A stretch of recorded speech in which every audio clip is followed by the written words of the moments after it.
to Metro Talk. I'm Kent Shuffle. Thanks for being with us. Jim Schrader's here. Jim's the publisher of The Telegraph. Welcome, Jim.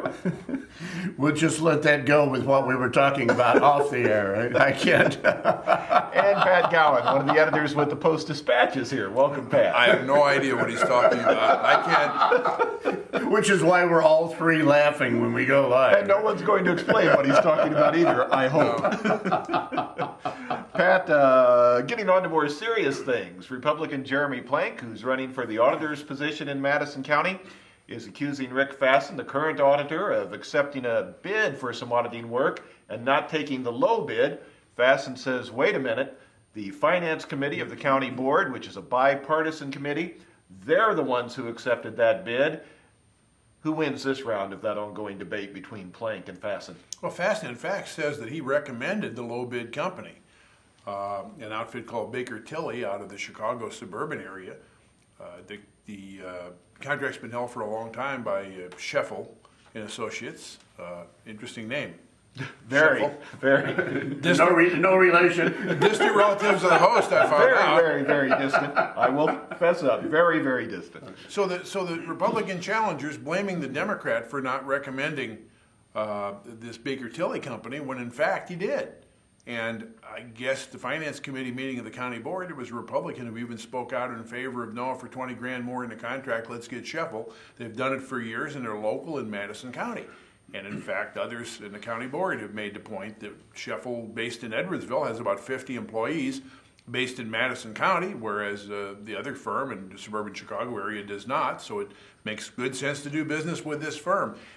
The real problem here, I think, is this is a job, county auditor, has fairly arcane duties, not a lot of public profile to it. If the incumbent seems to be doing all right, there doesn't seem to be a big scandal, and you're the challenger, you need to generate some pop to get people to pay attention to you. And this pop, I think, was kind of a fizzle. Jim, who wins this latest round? It's Scheffel and Associates. I mean, there's nothing here. It's much ado about nothing. Auditor Fasten stated that he recommended the lower bidder. When it went into the Finance Committee meeting, which Auditor Fasten says he did not even attend, he wasn't there when the decision was made. The Finance Committee meeting went with the local firm. Alan Dunstan, chairman of Madison County Board, stated we've got 50 families that live in this area, pay taxes into Madison County, and that by and large is the reason they went with a local firm, which, you know, doing business with those who do business with you, I guess, you know, scratch backs, probably makes sense. It's not like this is a multi-million-dollar contract. I think the contract was $260,000 for 5 years, I think was the terms. I can't remember the exact term. There was a difference between the Baker Tilly. But I do understand what Alan Dunstan is saying is if we have a chance to award a contract to a local firm that employs local people, that pay local property taxes and so forth, maybe sometimes that's worth a little extra look. Jeremy Plank is trying to make headlines. I mean, he's trying to get ink and was successful in trying to get ink in his bid to unseat Auditor Fasten. It was newsworthy for a day. I didn't hear any big outcry. I doubt that the people, the folks over at the Post-Dispatch heard a huge outcry about political favors or this was wrong. Fasten says he did what he was supposed to do, recommend the lowest bidder. He can't implore the Finance Committee to do anything based upon his sole recommendation. If Jeremy Plank wants to be mad at somebody, he has to be mad at the members of the Finance Committee, but he's not running against them. So that's why there was much ado about this. It seems to me Auditor Fasten did correctly in this by recommending the low bid, and the Finance Committee chose not to do it. But in this particular case, I think it probably makes sense why they did what they did. Pat, the Illinois Supreme Court has heard arguments on an abortion notification law that was approved almost 20 years ago That law says that a doctor is supposed to contact the parents of a girl who is 17 or younger if there's going to be an abortion.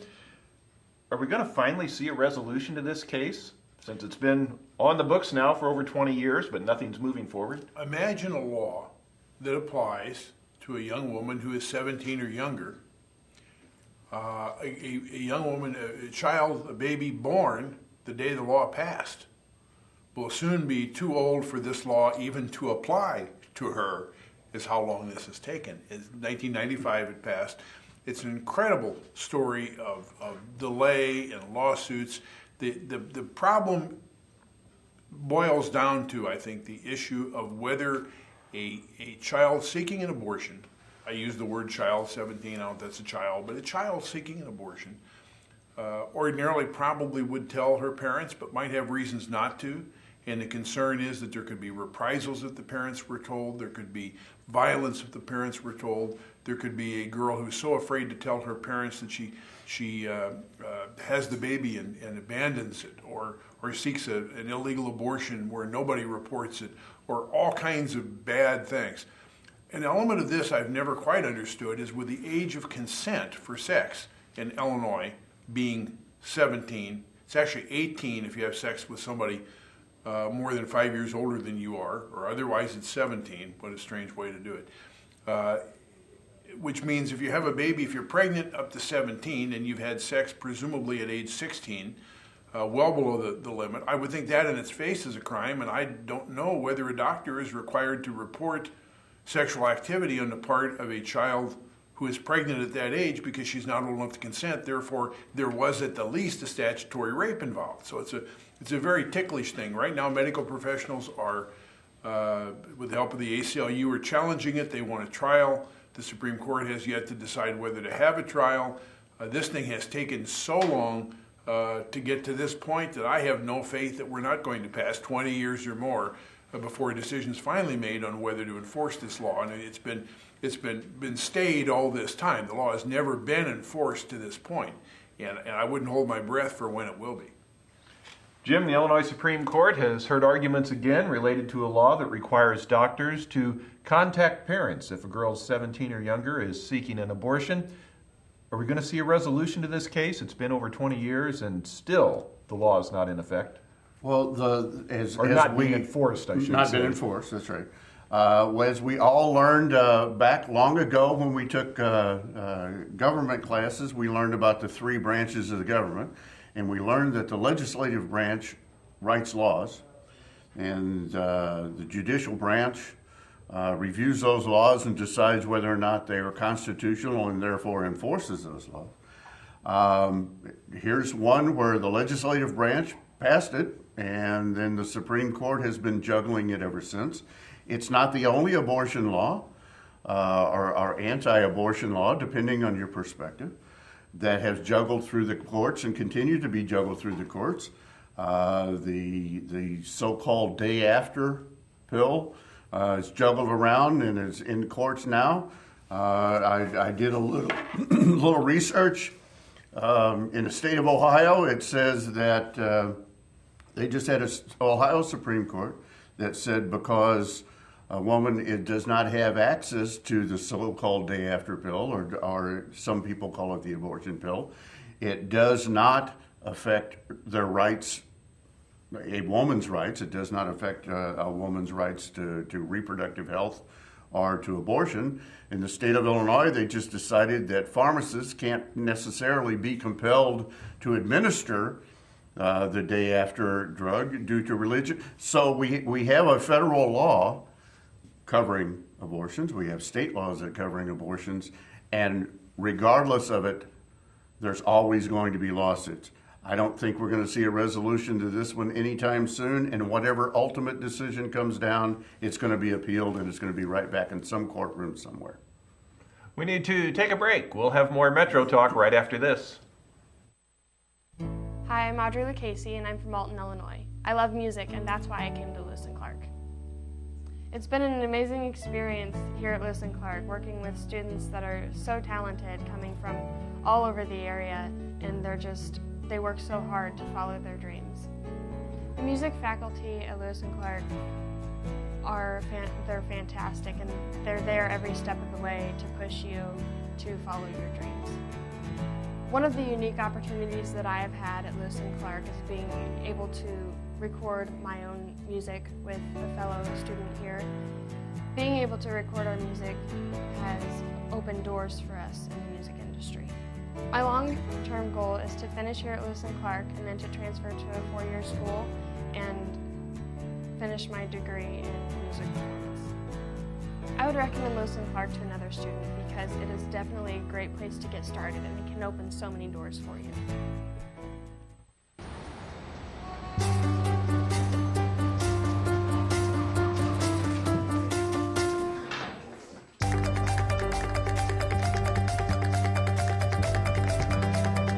Big dreams and good grades aren't enough to get into college.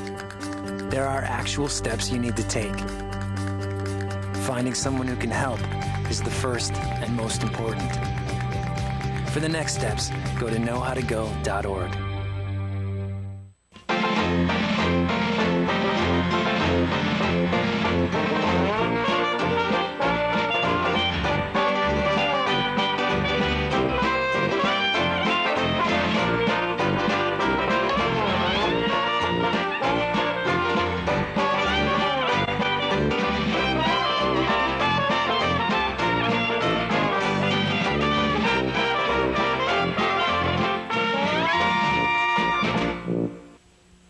You're watching Metro Talk. I'm Kent Scheffel. Pat Gowan and Jim Schrader are here. Jim, we've got a couple of issues involving Ameren. First off, the Illinois Pollution Control Board has granted a 5-year delay in completing pollution controls at one of Ameren's generating plants, should that delay have been granted. And then number two, the Illinois Commerce Commission has ordered a 3-month electrical rate cut for Ameren. Was the ICC correct in ordering that rate reduction? Yes, the beauty of government-controlled private enterprise. Ameren, which is a public company, stocks, certificates are bought and sold all the time. They are beholden to their shareholders, but they have to answer to the governments where they do business. On the pollution control side, I don't know a lot about it. Hopefully all sides were studied, and if it's a case of they cannot necessarily complete those, because just because the mandates are handed down doesn't mean that necessarily everybody can get them completed in a timely basis. I don't know enough really to comment about it. On the rate reduction, I think Cub requested a rate cut of $52 million. The ICC came back and recommended a cut of $48 million. The folks from Ameren are saying, wait a minute, you know, that $48 million that you want us to refund back to our ratepayers, we were going to use for infrastructure improvements, we're going to use for, you know, burying cabling, we're replacing poles, doing all kinds of good things that need to be done, and we need money to do that. ICC says, yeah, well, but we think you're overcharging, so therefore you're going to have to rebate $48 million. I can see both sides. You know, Cub and ICC want to keep the rates as low as possible. Ameren is beholden to their shareholders, and they also have infrastructure improvements that they need to make. Whether or not all of that $48 million was going to go for that remains to be seen. They don't juggle their press very well. Ameren doesn't, when they're paying out record bonuses to many of their major players, to their upper management, at times when the economy continues to languish. So Ameren has a little PR problem there. What it boils down to is they now are going to appeal this cut from the ICC, and we'll see what happens, or the mandated cut from the ICC. We'll see what happens.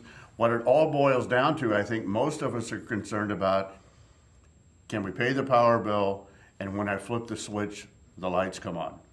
And I think that's probably what most of us are worried about. But in a time when big bonuses are being handed out and people are struggling with all other facets of the economy, it just doesn't play very well for Ameren to try to continue to say we need all this money and we want to keep all this money. Pat, two questions related to Ameren. Number one, should they have been granted a delay to install more equipment at some of their generating plants? Number two, was the rate reduction for 3 months a good amount? Well, Fair amount? rate first. The rates are part of this new smart grid plan.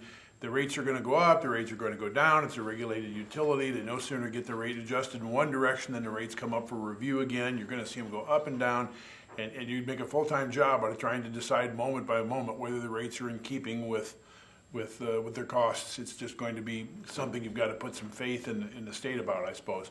As to the sulfur dioxide emissions, this involves the plant at Newton, Illinois, about 125 miles east of here. Dynergy, which owns 4 coal-fired power plants in Illinois, is already meeting or about to meet standards that Ameren has now gotten pushed back to the last day of the year 2019. It's a 5-year delay on the deadline they originally had. There may be some coercion involved because Ameren said, look, we're not in a good financial position to do this right now. If you insist that we fix Newton, we may have to close 2 other coal-fired plants in Illinois with a loss of some hundreds of jobs. I think facing that choice, the state of Illinois caved in. One of the big questions is, will it ever get done? I presume maybe. The other is, will the additional 5 years of sulfur dioxide emissions from a coal-fired plant out in the middle of nowhere have very much effect on people? I'm not a scientist, but I rather doubt it. We need to take a break. We'll have more Metro Talk right after this. Hello and welcome to the Lewis and Clark Minute. Today we're going to check out agree. the radio broadcasting program in WLCA with Mike Lemons. Have you ever listened to your favorite radio station or your favorite disc jockey and say, you know, I could do that? Or maybe you're the type of person who says, I could never do something like that. Well, with the help of first-year Mass Comm student John, we're going to show you just how easy it is. Each voice intro starts with talking about the band that just played, and we add a station identifier. Next, you want to offer some information that may be of interest to your audience. And finally, tell the listeners what the next song is, who sings it, followed by another station identifier. John will do one live now. Silver Sun Pickup substitution on WLCA. The Big Pink released their debut album called A Brief History of Love. The single is off that album. It's The Big Pink with Dominoes. It's on College Radio's Best 89.9. This has been your Lewis and Clark Minute.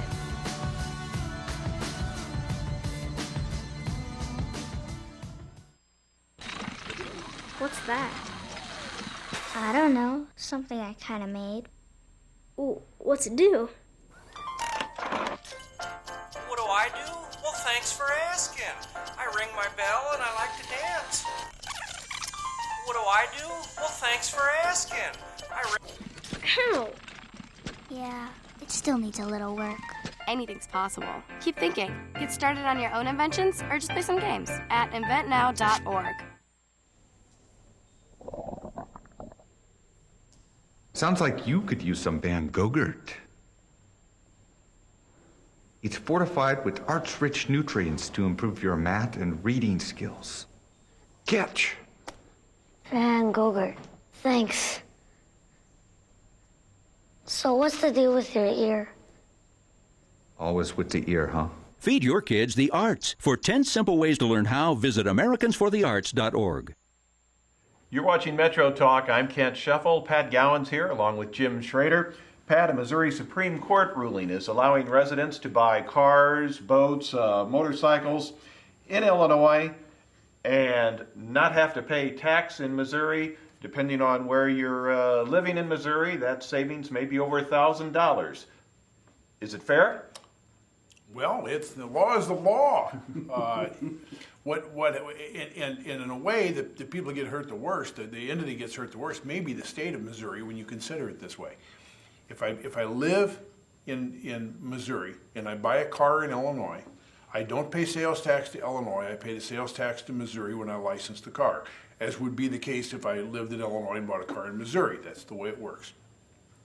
In Missouri, you're also charged sales tax on the car by the community in which you live, whether you bought the car in that community or not. So if you live in a community that's got a 1% sales tax and you buy a new car anywhere in Missouri, that sales tax is levied along with the state's tax. The problem is if you buy the car out of state under Missouri law, sales tax cannot apply under that circumstance. There can be a use tax, and it can be in the same amount, but a lot of these communities don't have a use tax, and the only way they can get a use tax if they don't have one is to get a referendum passed for people to tax themselves further, which is an unlikely eventuality in this particular economic climate. So they're kind of stuck, and I guess if you're a town that's depending on sales tax revenue from residents who buy their cars, you better keep this quiet because you're going to get a lot less money. Depending upon where you live, the difference could be $1,200 out of a $30,000 car. That is serious amount of money. Now, I said Missouri gets the short end of the stick because the state of Missouri would get the sales tax either way, whether you buy it in Missouri or not in Missouri. So I was wrong. I guess it really doesn't matter. You get the sales tax if you're the state one way or the other. So it's the communities that suffer. If that's suffering. In Illinois, I don't believe there's anything analogous to this, is there? If I buy a car in Illinois, I think the sales tax is charged at the point of sale. So if I buy a car in Collinsville, I pay sales tax that goes to Collinsville, and I pay tax that goes to the state. I live in Highland. Highland gets nothing out of the deal. So we don't have a lot to relate it to in Illinois, but it sure would be a big incentive across the river. There's a reason why cities in Illinois like having car dealers. Well, there is, and I'm surprised this hasn't been advertised more. Although in some cases, a few of those dealers operate on both sides of the river, and they probably don't want to rock the boat that much. But I'm surprised it hasn't been a bigger deal. We had a front page story on it in the Post-Dispatch. I suspect that probably sold some cars for Illinois dealers. Well, at the same time we're talking about this, think about the debate that continues to rage about all the online commerce, all of the goods that are bought and sold online where no local sales taxes are generated, no state taxes generated. Many states have started to close that loophole. State of Illinois basically asks you to, when you file your taxes in April, to voluntarily pay any sales tax on anything that you've bought on the internet.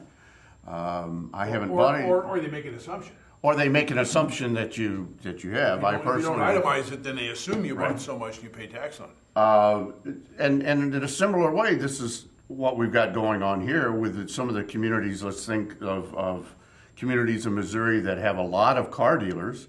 The St. Anne area, St. Charles County has a lot of them, the Wentzville area. You're talking about thousands of dollars an impact in those communities. We all know of people that will drive 70 miles to save 5 cents on a gallon of gas. And as some of this